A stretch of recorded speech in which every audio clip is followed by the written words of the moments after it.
हरि ओम। व्यासाय भवनाशाय श्रीशाय गुणराशये हृद्याय शुद्ध विद्याय मध्वाय च नमो नमः। नारायणाय परिपूर्ण गुणार्णवाय विश्वोदय स्थितिलयो नियतिप्रदाय ज्ञानप्रदाय विबुधासुर सौख्य दुःख सत्कारणाय वितताय नमो नमस्ते। श्री गुरुभ्यो नमः। हरि ओम। ಹಿಂದಿನ ಪಾಠ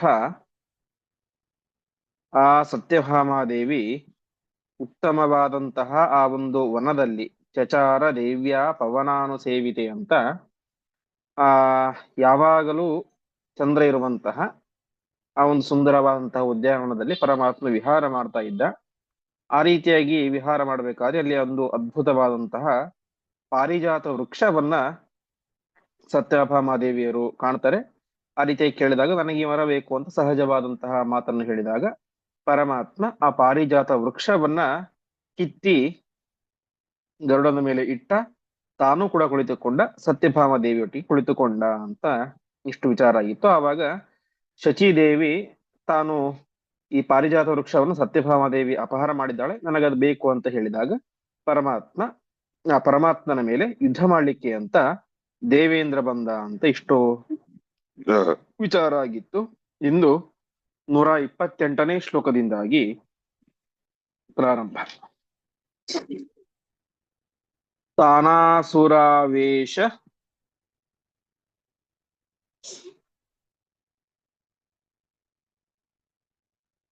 ಯುತಾನ್ ಹರೇಶ್ಚ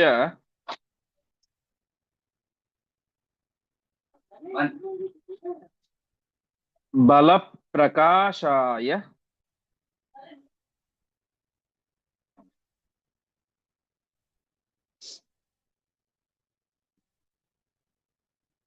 ಸಮುದ್ಯತಾನ್ ಸುರಾನ್.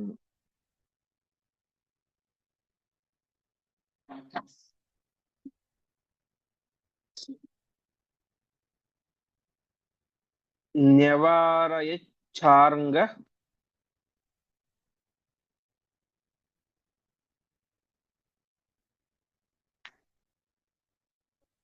ಶರಾಸನಚ್ಯುತೈಃ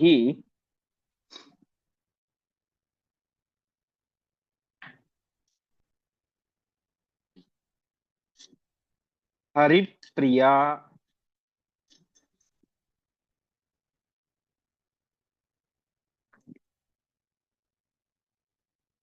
ಬಾಣವರೈ ಸಮಸ್ತಶಃ.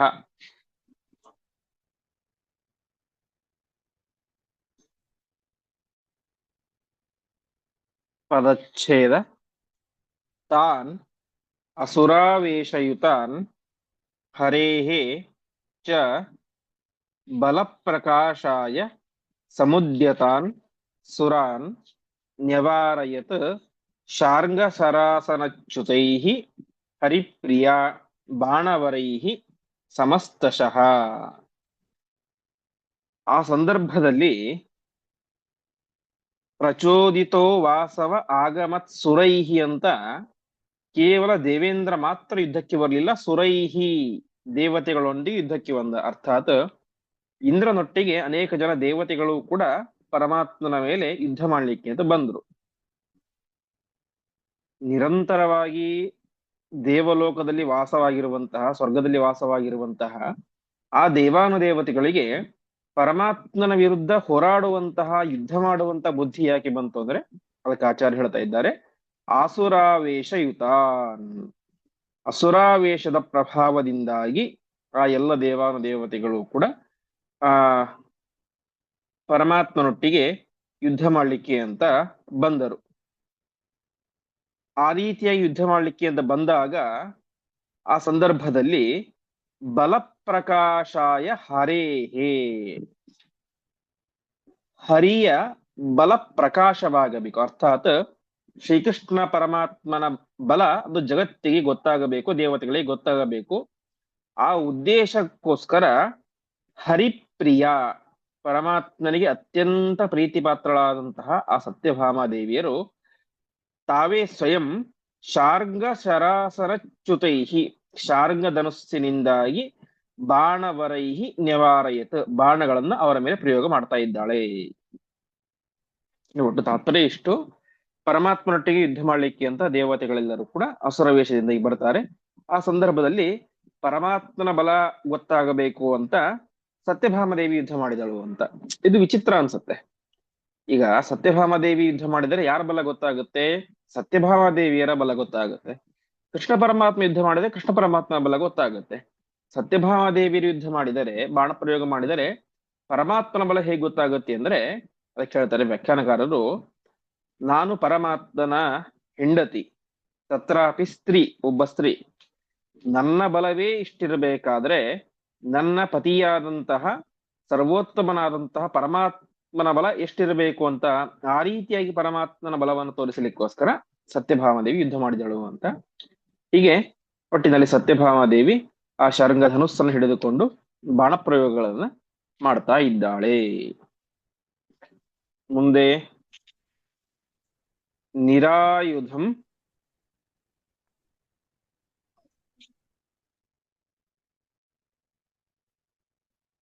ವೈಶ್ರವಣಂ ಚಕಾರ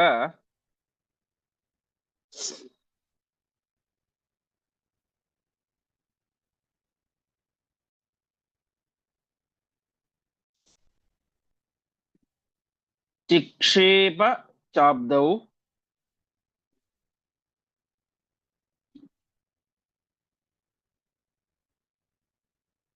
ಗರುಡೋ ಜಲೇಶಂ.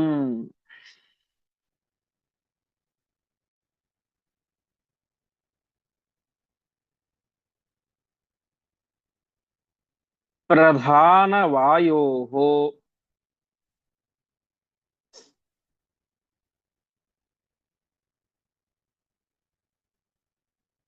ತನಯಂ ತು ವಾಯುಂ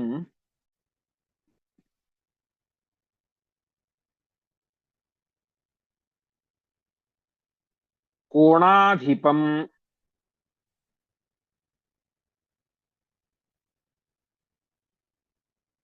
ವಕ್ನಿಯಮಾದಿಕಾನಪಿ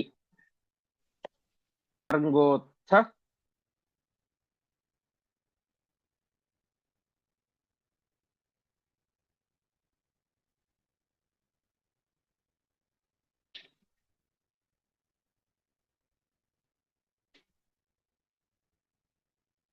ರವೈಃ ಸ್ವಕಾಂ ತನುಂ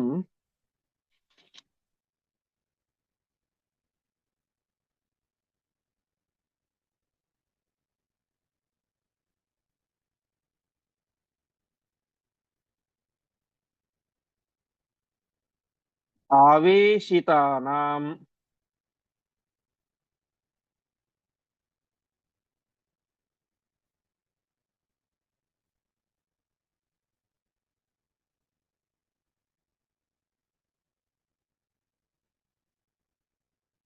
ಅಸುರೈರಗಾಧರಿಃ.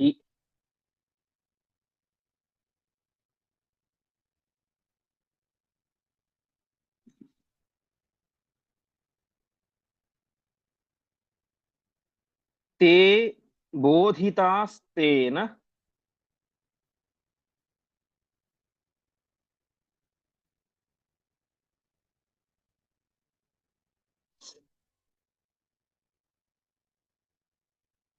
ರಣಂ ವಿಸೃಜ್ಯ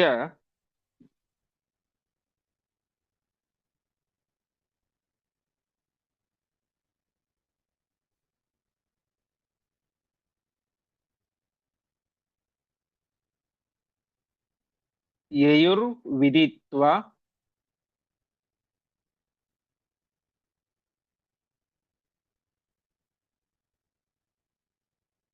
ತಮನಾದಿಪೂರುಷಂ.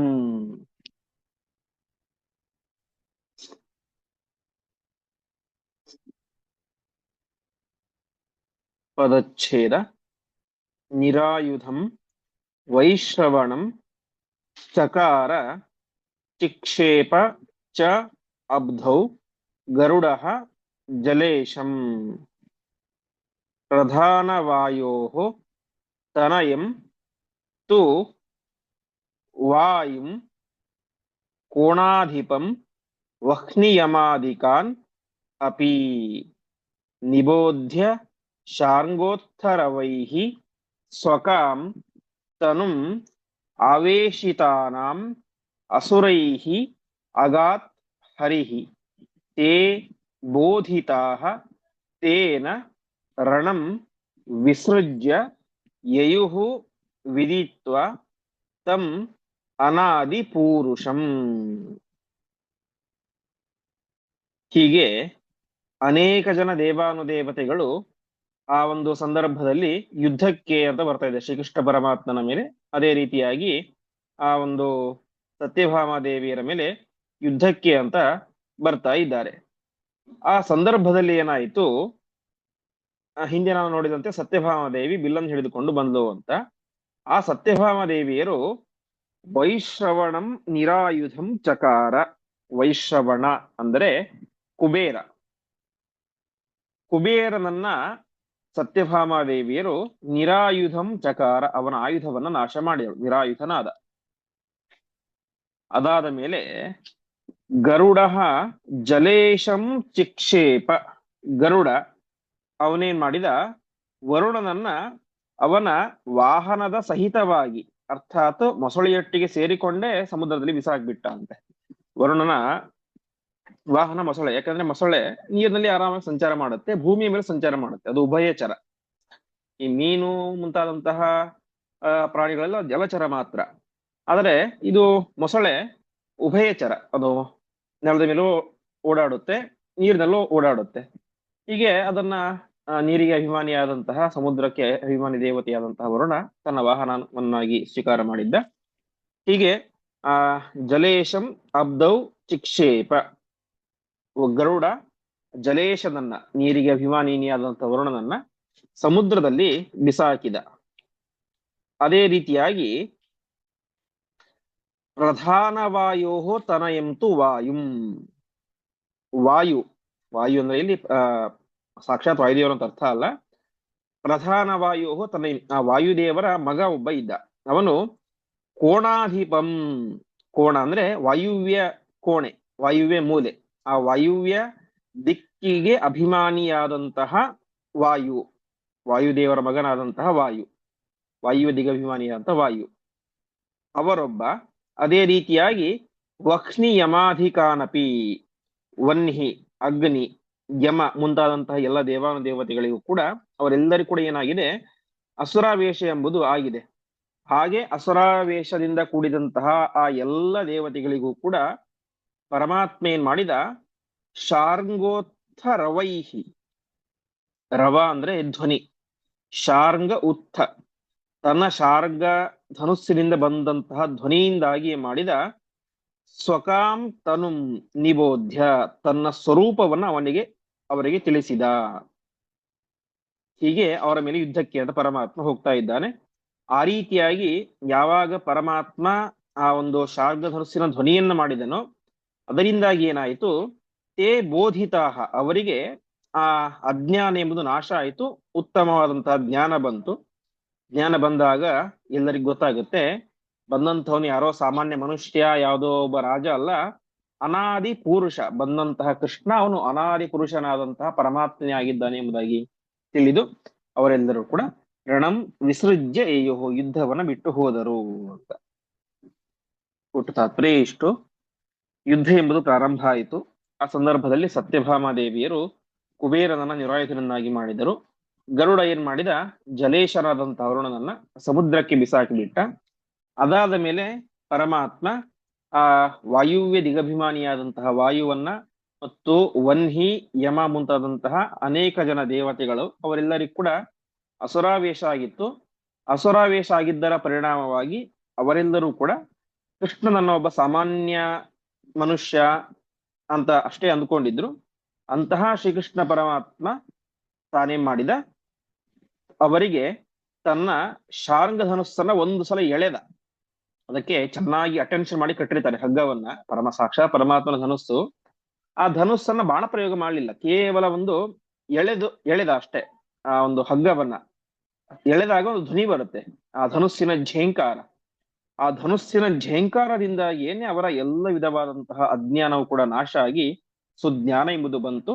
ಆವಾಗ ಅವರು ಪರಮಾತ್ಮ ಕೃಷ್ಣ ಬಂದಂತವನು ಸಾಮಾನ್ಯ ಅನ್ನಲ್ಲ, ಒಬ್ಬ ಸಾಕ್ಷಾತ್ ಪರಮಾತ್ಮನೇ ಆಗಿದ್ದಾನೆ ಎಂಬುದಾಗಿ ಅನಾದಿ ಪುರುಷಂ ವಿದಿತ್ವ ಯಯುಹು, ಅನಾದಿ ಪುರುಷ ಎಂಬುದಾಗಿ ತಿಳಿದುಕೊಂಡು ಅವರೆಲ್ಲರೂ ಕೂಡ ಹೊರಟು ಹೋದರು ಎಂಬುದಾಗಿ ತಿಳಿಸ್ತಾ ಇದ್ದಾರೆ. ಇಲ್ಲಿ ವಾದಿರಾಜರು ಒಂದು ವಿಶೇಷ ಅಂಶವನ್ನು ತಮ್ಮ ವ್ಯಾಖ್ಯಾನದಲ್ಲಿ ತಿಳಿಸ್ತಾ ಇದ್ದಾರೆ. ಇಲ್ಲಿ ನಮ್ಗೆ ಈ ಶ್ಲೋಕ ನೋಡಿದಾಗ ಏನ ಅನ್ಸುತ್ತೆ, ಪರಮಾತ್ಮ ಈ ವನ್ಹಿ ಯಮ ಮತ್ತು ವಾಯು ಮುಂತಾದಂತಹ ದೇವತೆಗಳಿಗೆ ತಾನೇ ಮಾಡಲಿಲ್ಲ, ಬಾಣ ಪ್ರಯೋಗ ಮಾಡಲಿಲ್ಲ, ಕೇವಲ ಅದನ್ನ ಬಿಲ್ಲನ್ನ ಎಳೆದ. ಆ ಬಿಲ್ಲಿನ ಝೇಂಕಾರಕ್ಕೆ ಅವರೆಲ್ಲರೂ ಕೂಡ ಜ್ಞಾನೋದಯ ಆಯ್ತು, ಓಡಿ ಹೋಗ್ಬಿಟ್ರದು ಅಷ್ಟೇ ಅನ್ಸುತ್ತೆ. ಆದರೆ ಭಾಗವತಲ್ಲಿ ಏನಂತ ಗೊತ್ತಾಗುತ್ತೆ ಅಂದ್ರೆ, ಸಾಯಕಾಚಿತ ಸರ್ವಾಂಗಂ ಆತ್ಮಾನಂ ಚಾತಿ ವಿಹ್ವಲಹ ಅಂತ.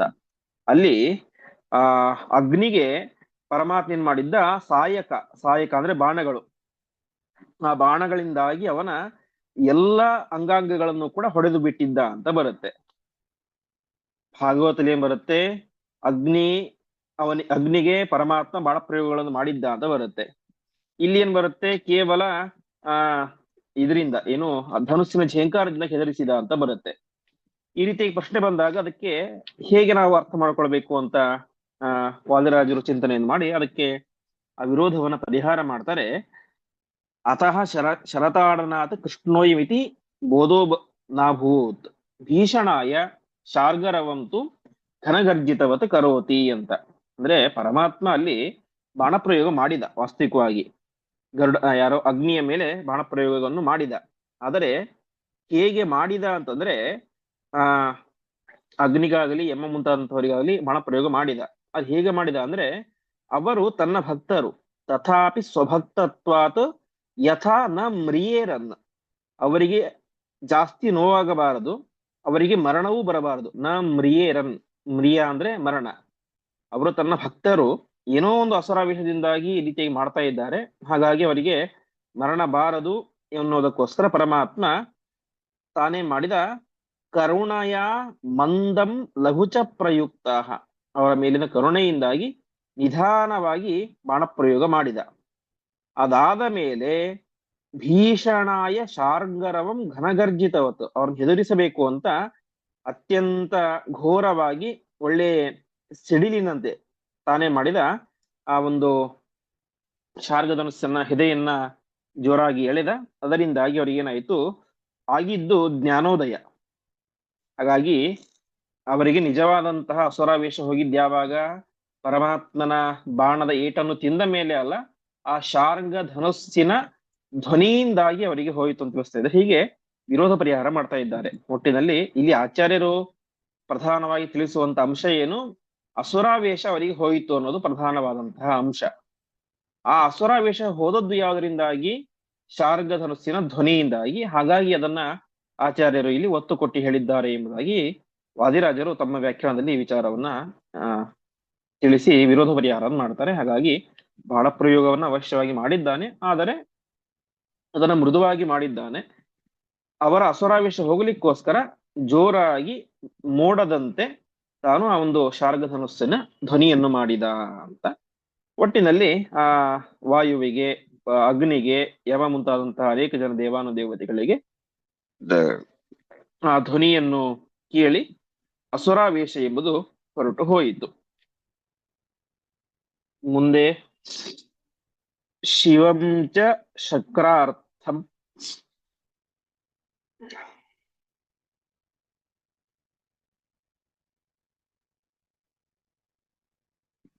ಉಪಾಗತಂ ಹರಿಹಿ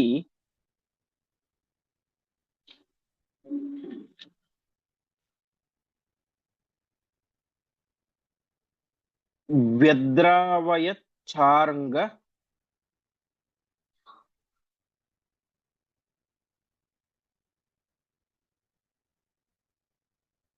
ವಿನಿಸೃತೈಃ ಶರೈಃ.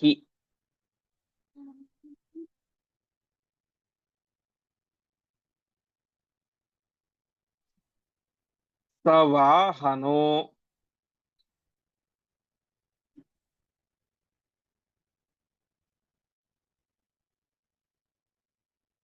दूरतरे निपातितो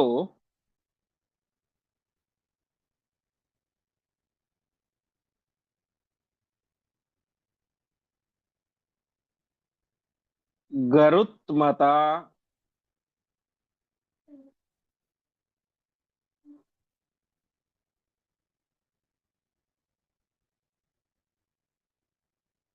शंभुरगाच्छराहतः।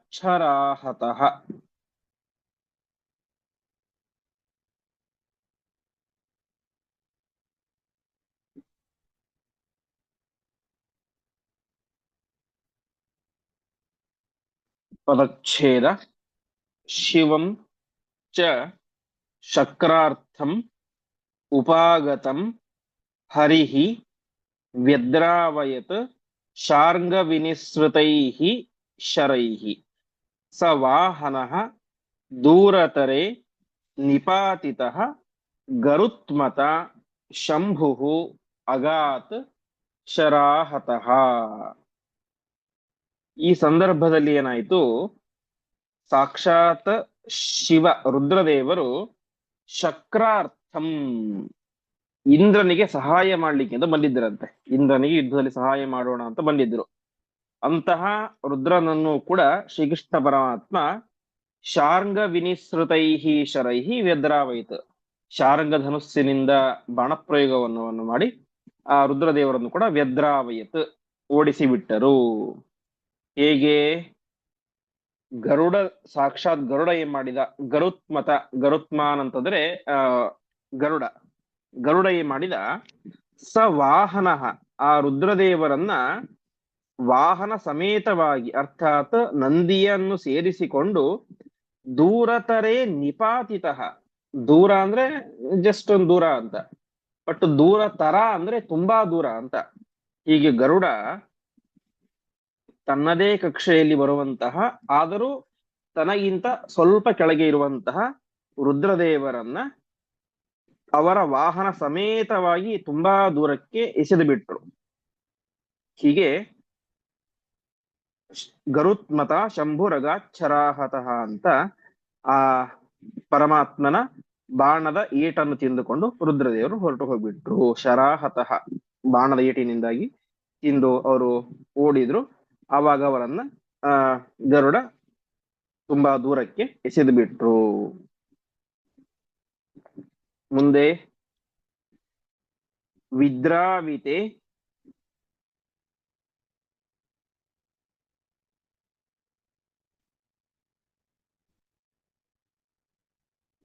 ಬಾಣಗಣೈಶ್ಚ ಶೌರಿಣ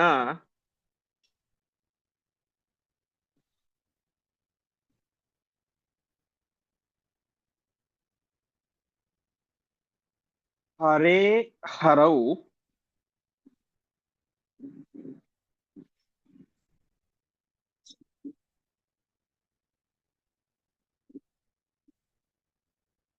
ವಜ್ರಮವಾಸೃಜತ್ ದ್ರುತಂ.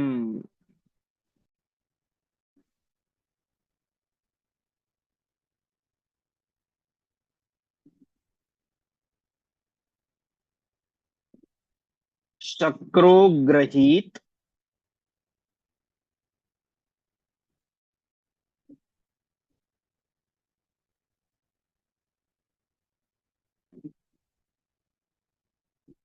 ತಂ ಪ್ರಹಸನ್ ಜನಾರ್ದನಃ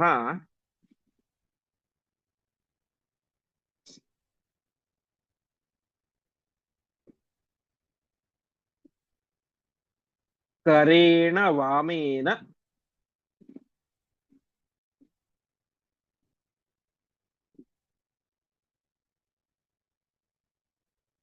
ಸಚಾಪ ಜಗ್ಮಿವಾನ್.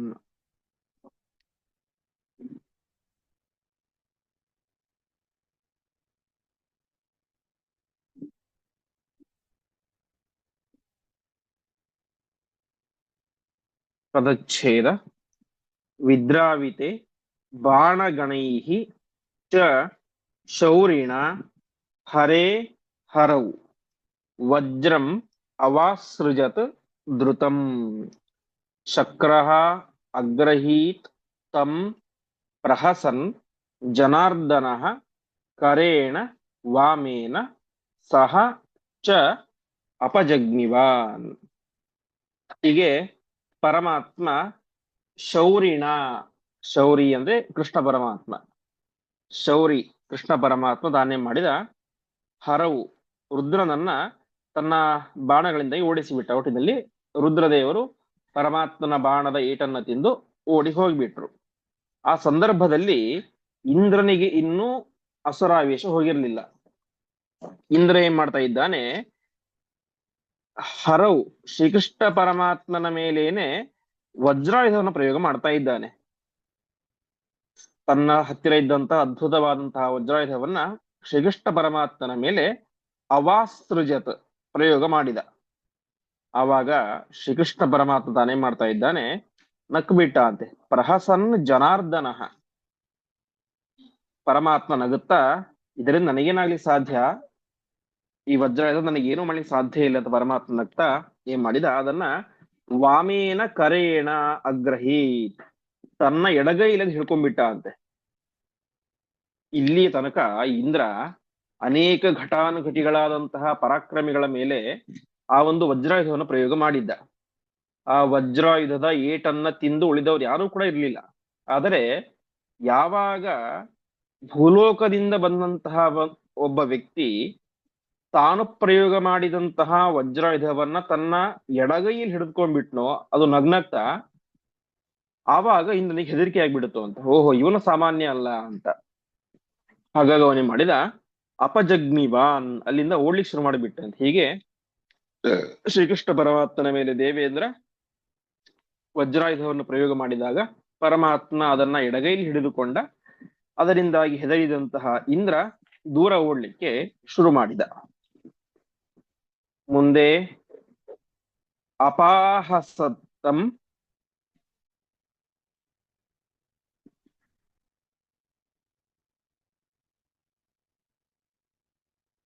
ಜಗದೇಕ ಸುಂದರಿ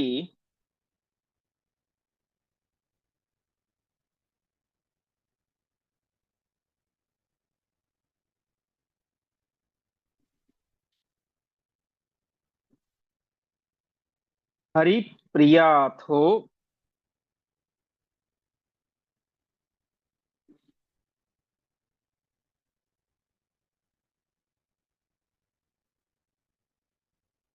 ಜಗದೇಕ ಮಾತರಂ.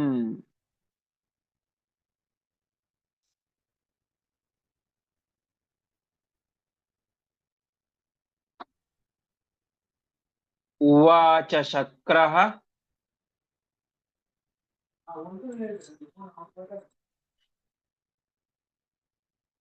ಜಗತಾಂ ಜನಿತ್ರೇ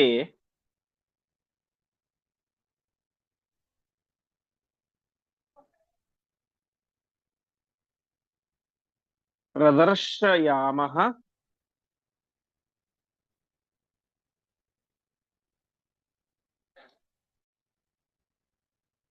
ವಯಮಾತ್ಮ ಶೈಶವಂ.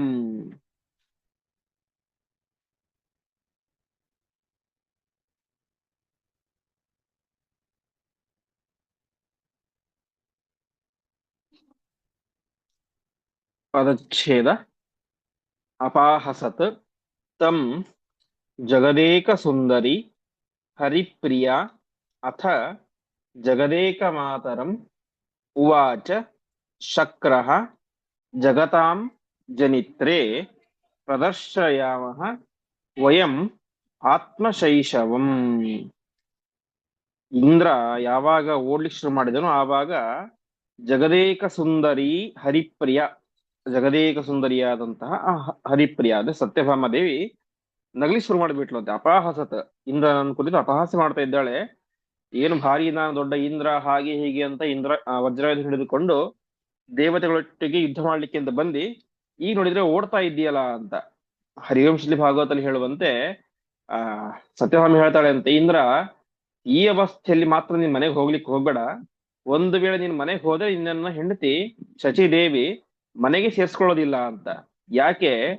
ಶಚಿದೇವಿ ನಾನು ಯಾವಾಗ ಈ ಪಾರಿಜಾತ ವೃಕ್ಷವನ್ನ ತೆಗೆದುಕೊಂಡು ಬಂದು ಆವಾಗ ಭಾರಿ ಅಹಂಕಾರದಿಂದಾಗಿ ನನ್ನ ಗಂಡ ಅಷ್ಟು ಪರಾಕ್ರಮಿ, ಹಾಗೆ ಹೀಗೆ ಖಂಡಿತವಾಗಿ ಇವರಿಬ್ಬರನ್ನು ಕೂಡ ಸೋಲಿಸಿ ನನ್ನ ಗಂಡ ನನಗೋಸ್ಕರ ಪಾರಿಜಾತ ವೃಕ್ಷ ತಂದುಕೊಂಡು ಬರ್ತಾನೆ ಅಂತ ಭಾರಿ ಬೀಗ್ತಾ ಇದ್ಲು ನಿನ್ನ ಹೆಂಡತಿ. ನೀನು ಒಂದು ವೇಳೆ ಈ ಅವಸ್ಥೆಯಲ್ಲಿ ಸೋತು ಸುಣ್ಣವಾಗಿರುವಂತಹ ಅವಸ್ಥೆಯಲ್ಲಿ ನೀನೇನಾದ್ರೂ ಮನೆಗೆ ಹೋದ್ರೆ ನಿನ್ನ ಹೆಂಡತಿ ಖಂಡಿತ ನಿನ್ನನ್ನ ಮನೆಗೆ ಸೇರಿಸ್ಕೊಳ್ಳೋದಿಲ್ಲ ಅಂತ ಅಪಹಾಸ್ಯವನ್ನು ಮಾಡ್ತಾ ಇದ್ದಾಳೆ ಆ ಸತ್ಯಭಾಮಾದೇವಿ. ಇಷ್ಟಾದಾಗ ಇಂದ್ರನಿಗೆ ಅಸುರಾವೇಶ ಹೋಯಿತು. ಯಾವಾಗ ಕೃಷ್ಣ ಪರಮಾತ್ಮ ತನ್ನ ಎಡಗೈಯಲ್ಲಿ ಆ ಒಂದು ಆಯುಧನ ಹಿಡಿದುಕೊಂಡನೋ ಅವಾಗ ಅವನ ಅಸುರಾವೇಶ ಹೋಯಿತು. ಸತ್ಯಭಾಮಾದೇವಿ ಮಾತನ್ನು ಕೇಳಿ ಕೂಡ ಹೋಯಿತು. ಹೀಗೆ ಹೋದಾಗ ಇಂದ್ರ ಹೇಳ್ತಾ ಇದ್ದಾನೆಂತೆ, ಅಮ್ಮ ಪ್ರದರ್ಶಯಾಮಹ ವಯಂ ಆತ್ಮಶೈಶವಂ. ಜಗತ್ತಿನ ತಾಯಿಯಾದಂತಹ ಜಗದೇಕ ಮಾತರಂ, ಜಗತ್ತಿನ ತಾಯಿಯಾದಂತಹ ಸತ್ಯಭಾಮಾದೇವಿ ಹತ್ರ ಹೇಳ್ತಾ ಇದ್ದಾನೆ, ತಾಯಿ ನಾವು ತಂದೆ ತಾಯಿಗಳನ್ನ ಬಿಟ್ಟು ಉಳಿದವರು ಯಾರ ಮುಂದೆ ಶೈಶವಂ ಪ್ರದರ್ಶಯಾಮಹ. ಶೈಶವ ಅಂದ್ರೆ ಬಾಲಿಶತನ, ಚಿಕ್ಕ ಹುಡುಗಾಟಿಕೆ. ನಾ ಹುಡುಗಾಟಿಕೆ ಯಾರ ಮುಂದೆ ತೋರಿಸ್ಕೊಳ್ಬೇಕು? ನಿಮ್ ಮುಂದೆನೆ ತೋರಿಸ್ಕೊಳ್ಬೇಕು. ಹಾಗಾಗಿ ನಿಮ್ ಮುಂದೆ ತೋರಿಸ್ಕೊಳ್ತಾ ಇದ್ದೀವಿ ಅಂತ. ಅಂದ್ರೆ ಜಗತ್ನಲ್ಲೂ ಕೂಡ ಸಾಮಾನ್ಯವಾಗಿ ಮಕ್ಕಳ ಹುಡುಗಾಟಿಕೆಯನ್ನ ತಂದೆ ತಾಯಿಗಳು ಜಾಸ್ತಿ ಸಹಿಸ್ಕೊಳ್ತಾರೆ, ಬೇರೆ ಸಹಿಸ್ಕೊಳ್ಳೋದಿಲ್ಲ. ಯಾಕೆ? ಅವರಿಗೆ ತಮ್ಮ ಮಕ್ಕಳ ಸಹಿಸ್ಕೊಳ್ತಾರೆ ಅಷ್ಟು, ತಮ್ಮ ಮಕ್ಕಳ ಹುಡುಗಾಟಿಕೆಯನ್ನ. ಬೇರೆಯವರ ಮಕ್ಕಳ ಹುಡುಗಾಟಿಕೆನ ಬೇರೆ ಸಹಿಸ್ಕೊಳ್ಳೋದಿಲ್ಲ. ಅಷ್ಟು ತಾಳ್ಮೆ ಅವ್ರಿಗೆ ಇರೋದೇ ಇಲ್ಲ, ಅಷ್ಟು ಪ್ರೀತಿಯು ಆ ಮಕ್ಕಳ ಮೇಲೆ ಇರೋದಿಲ್ಲ. ಹಾಗಾಗಿ ದೇವೇಂದ್ರ ಹೇಳ್ತಾ ಇದ್ದಾನೆ, ನೀವಿಬ್ಬರು ಜಗತ್ತಿನ ತಂದೆ ತಾಯಿಗಳು. ಹಾಗಾಗಿ ನಿಮ್ಮ ಮುಂದೆ ಅಲ್ಲದೆ ನಾವ್ಯಾರು ನಮ್ಮ ಬೇರೆಯವ್ರ ಮುಂದೆ ನಮ್ಮ ಹುಡುಗಾಟಿಕೆ ತೋರಿಸ್ಕೊಳ್ಬೇಕು? ಶೈಶವ ಅಂದ್ರೆ ಶಿಶುಭಾವ, ಮಕ್ಕಳ ಆಟ, ಹುಡುಗಾಟಿಕೆ ತೋರ್ಸ್ಕೊಳ್ಬೇಕು. ಹಾಗಾಗಿ ಇದೆಲ್ಲವೂ ಕೂಡ ಒಂದು ರೀತಿಯ ಹುಡುಗಾಟಿಕೆ ಅಷ್ಟೇ, ಬಾಲ ಚಾಪಲ್ಯ, ಚಿಕ್ಕ ಮಕ್ಕಳ ಆಟ ಅಷ್ಟೇ ಇದು. ಹಾಗಾಗಿ ದಯವಿಟ್ಟು ನನ್ನನ್ನು ಕ್ಷಮಿಸಿ ಎಂಬುದಾಗಿ ಇಂದ್ರ ತನಗೆ ಆ ಒಂದು ಅಸುರಾವೇಶ ಹೊರಟು ಎದುರುಗಡೆ ನಿಂತಿರುವಂತವರು ಜಗದೇಕ ಸುಂದರಿಯಾದಂತಹ ಸತ್ಯಭಾಮಾದೇವಿ, ಇನ್ನೊಬ್ಬ ಜಗತ್ತಿನ ತಂದೆಯಾದಂತಹ ಪರಮಾತ್ಮ ಅಂತ ಬುದ್ಧಿ ಬಂದು ಆ ಕ್ಷಮೆಯನ್ನ ಕೇಳ್ತಾ ಇದ್ದಾನೆ ಅಂತ ಇಷ್ಟು ವಿಚಾರ ಬರುತ್ತೆ. ಮತ್ತೆ ಮುಂದೆ ಏನೇನ್ ನಡೆಯಿತು ಎನ್ನುವಂತಹ ವಿಚಾರವನ್ನ ನಾಳೆಯ ಪಾಠದಲ್ಲಿ ನೋಡೋಣ ಎಂಬುದಾಗಿ ಹೇಳುತ್ತಾ ಇಂದಿನ ಪಾಠವನ್ನ ಶ್ರೀಕೃಷ್ಣಾರ್ಪಣಮಸ್ತು.